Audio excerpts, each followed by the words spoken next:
Do you ever feel like manifestation is just another thing on your to-do list that you don't have time for? Like your spiritual practice is something that you have to do? Honestly, you're not alone because I felt that way too. Something that's really changed my relationship with manifestation is blending it into my lifestyle so that no matter what I'm doing, I'm also manifesting. I call this manifestation as a lifestyle, and it's single handedly made the entire manifestation journey more enjoyable for me. And I've seen my desires show up with a lot more ease. Manifesting as a lifestyle has made manifestation go from feeling like a task to something I just naturally do because it's who I am. If you'd like to learn more about this, I've created a step by step guide for you. I'll link it in my show notes so you can check it out. You're listening to the Affirmation Addict podcast with Pyle Corley. This podcast will teach you about the power of affirmations while making manifestation easy and accessible for you in order to enhance your spiritual consciousness. Thank you so much for being here, and now it's time to get started.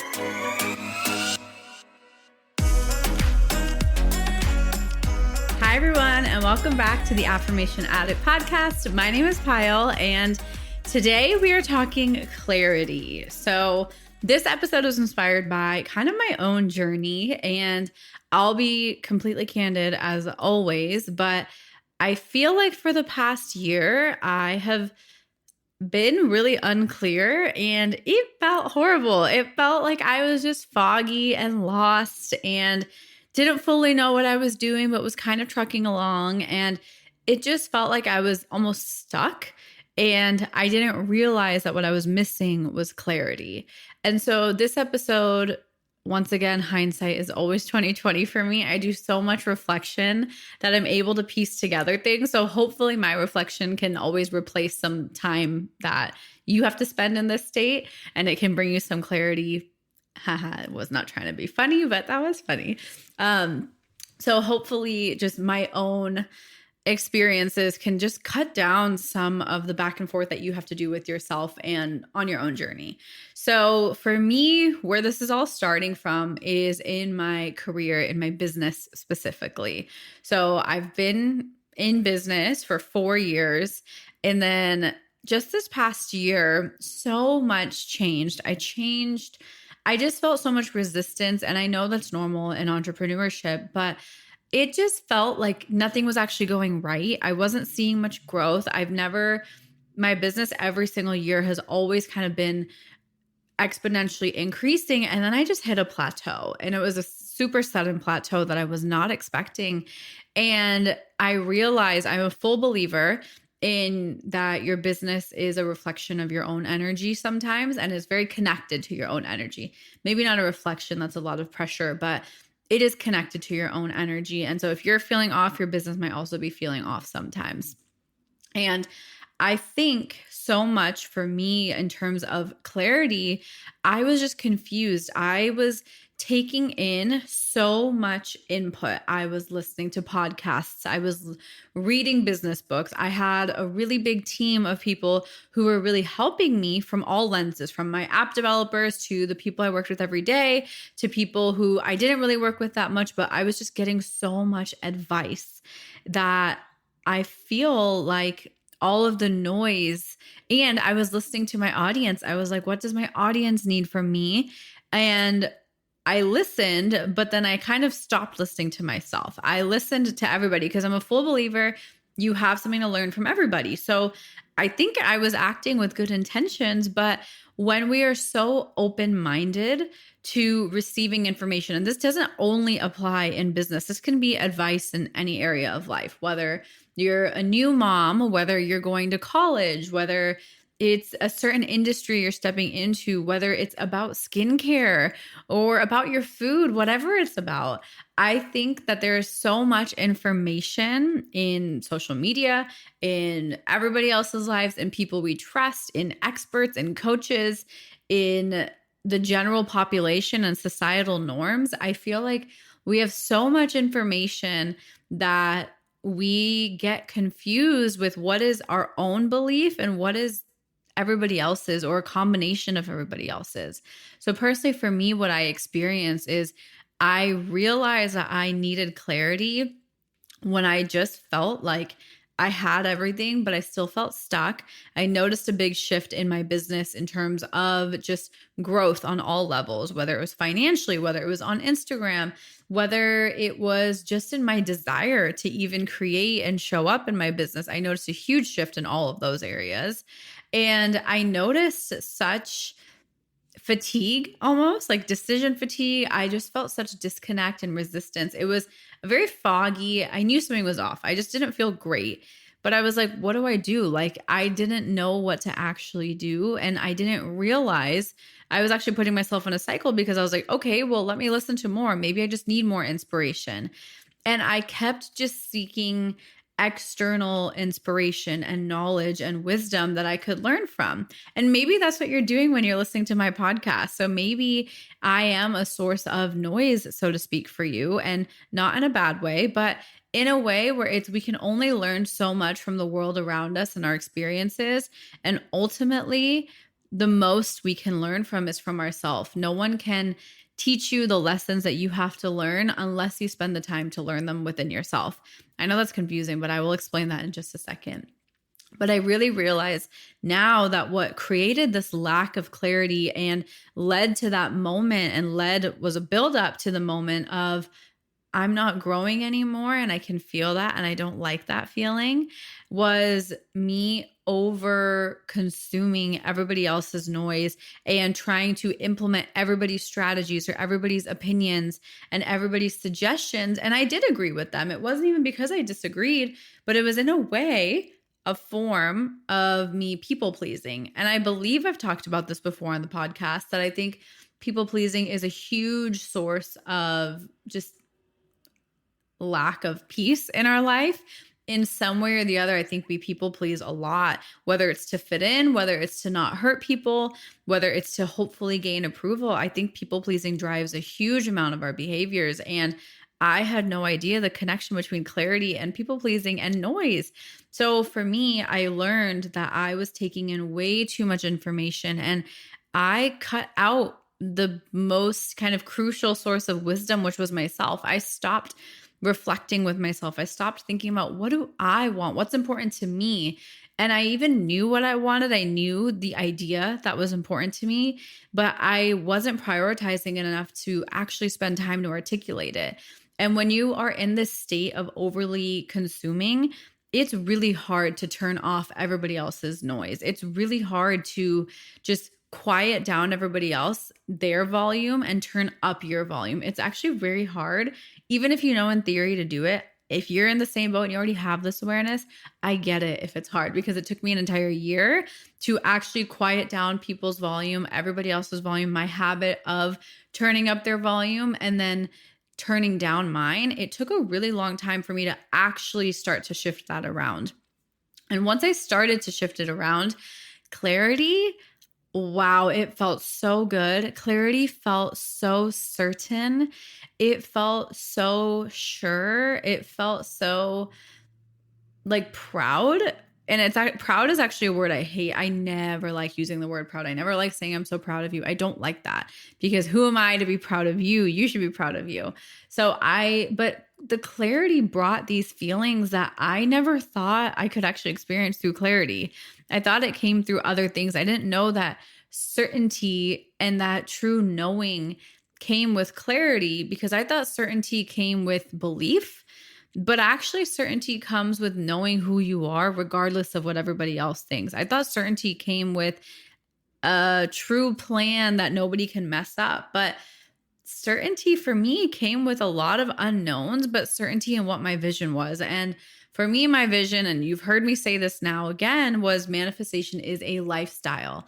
I got very frustrated, literally on a personal level, when I kept seeing people just try and look for a quick fix. Not because they were trying, but more so teaching a quick fix. I was like, this is so not fair and not real and not true. And it's not always going to work. So I was like, I'm very passionate, and very ethical is really what drives me. And I got very frustrated on a soul level when manifestation wasn't being taught in a way that I agreed with. And I wasn't able to even communicate what I was feeling. I wasn't able to communicate and articulate what was going on in my mind because of this lack of clarity. But the moment I started stepping into clarity, I knew what words I wanted to use. I was able to find my voice and communication. I was able to effectively communicate to the point where thousands and hundreds of thousands of people are starting to understand what I'm really trying to say, that manifestation is a lifestyle. Like from an Instagram perspective, and this is not to focus on numbers, but just for perspective, literally for the past year, I would say like July 2022 to July 2023, it was almost a year on the dot. My videos would rarely go above like 20,000 views, maybe 30,000, once in a while, 100,000. And now it's like 200, 300, 400, 500,000, 1 million. And it's not a numbers thing. I think it's an energy thing. And the numbers really don't mean much to me, except they're for me a kind of a nod to, am I on the right track in terms of my own energy? Because when I was forcing my content, it does not resonate. But when I'm creating content for me, not because of what I think is going to resonate with people, but what my heart actually wants to share, that's that clarity and certainty where I didn't care if the content did well, because I was so proud of what I was creating and the way I articulated it. I was so excited about that. I was so clear about what I wanted to share that I didn't really care if other people got it, because I was like, this is what I'm trying to say. That's what certainty and clarity feels like.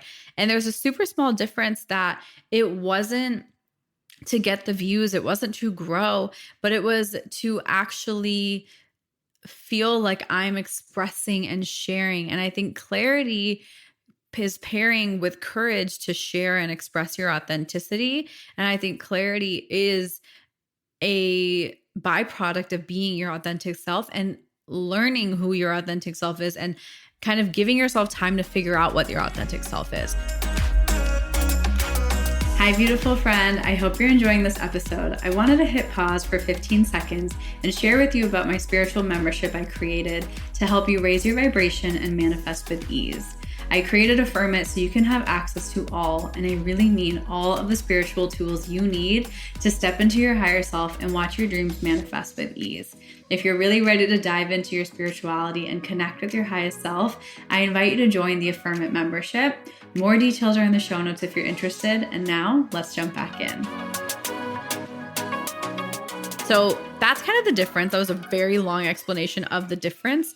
But I think where clarity can really serve you on your spiritual journey is, I think it can create ease. I think clarity is such a pathway to ease on the journey. I think it cuts out resistance.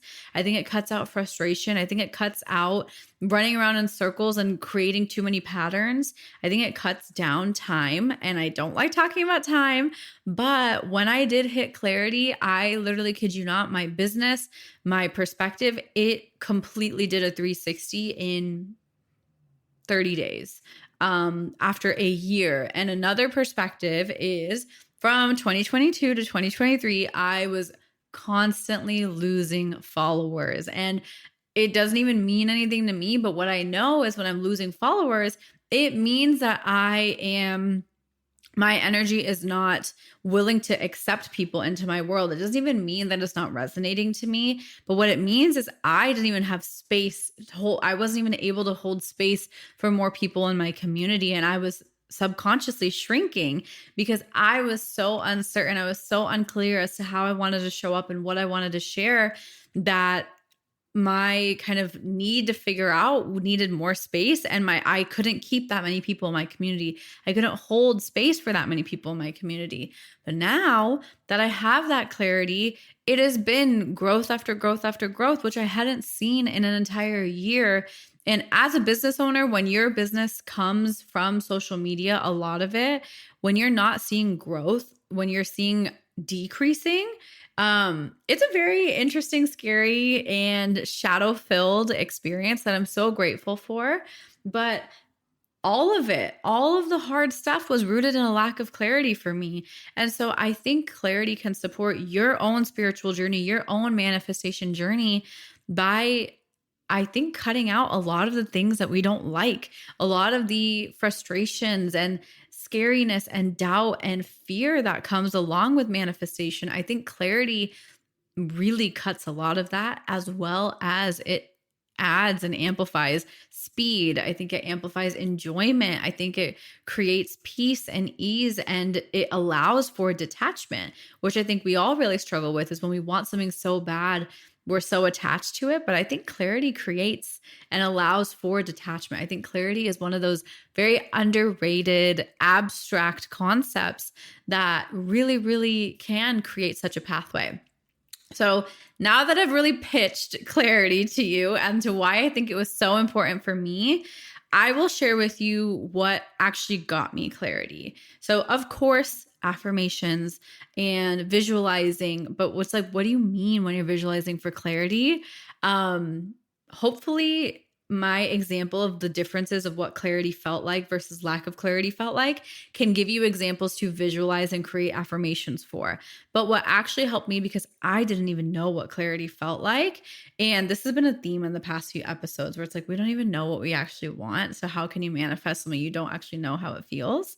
So for me, it was really, I think the pathway to clarity was self-reflection, and it was journaling.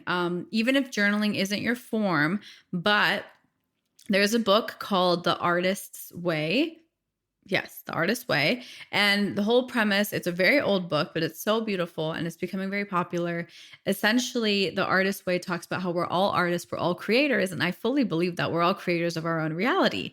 So one of the things that the activities that this book talks about is morning pages, which is when you wake up in the morning with no purpose, with no plan, with no need for it to be beautiful or to prove a point or to answer a question.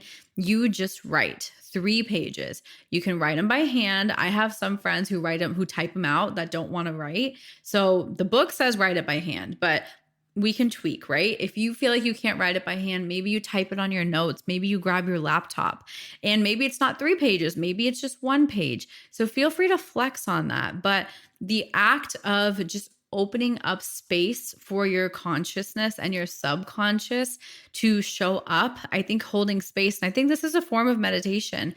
If meditation feels hard for you, try this. I really think that allowing for just listening to myself, whether that's sitting in silence, AKA meditation, or journaling without any point, even if all you're writing on your page is, I don't know what to write, or you're complaining, it's okay. Whatever you're doing, the morning pages, I think, were a really big part for me.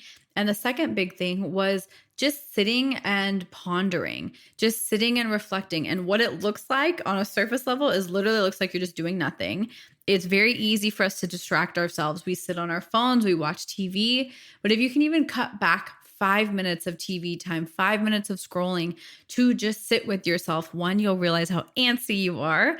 And so that's why I recommend morning pages, but you'll start to hear yourself. It's a practice, like all of this is. It is a practice. It's not going to be perfect every time. And there's no one who's grading you. So don't be too hard on yourself. But those practices of literally making it a conscious practice to reflect, sitting and reflecting, whether it's morning, you do the morning pages, or at night, you write about your day, or you reflect on what went well, what didn't go as well in your day. But holding space to reflect, I think, is one of the most underrated things, because we live our life on speed. We have so many to-do list items that when do you actually sit and just pause and ponder? We have so many meetings to make. We have things to do. We have the house to clean, kids to take care of, families to hang out with, friends to spend time with. It's like, where is the time to reflect? And honestly, you have to create it. Time is a man-made construct, and you can construct your own time to self-reflect if it's important to you. But really, the pathway that helped me get clarity was self-reflection.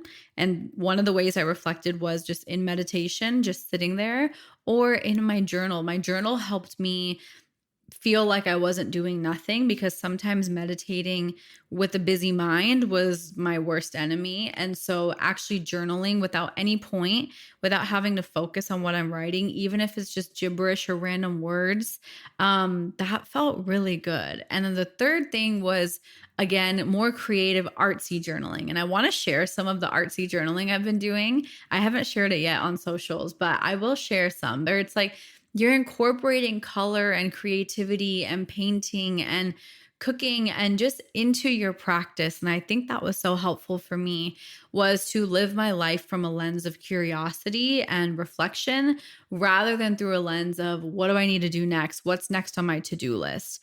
It's a simple perspective shift. It doesn't take more time. It's just a different priority. So I know you might feel like, Pyle, I literally have no time on my schedule already. But 5 minutes, if you can give yourself 5 minutes of not watching TV or 5 minutes of skipping your alarm, it's a choice. And I know it's a hard choice to make, but it really, really helped me. And I hope these kind of little tips can help you create more clarity in your life too. So I hope this episode was helpful. I would love to hear your thoughts.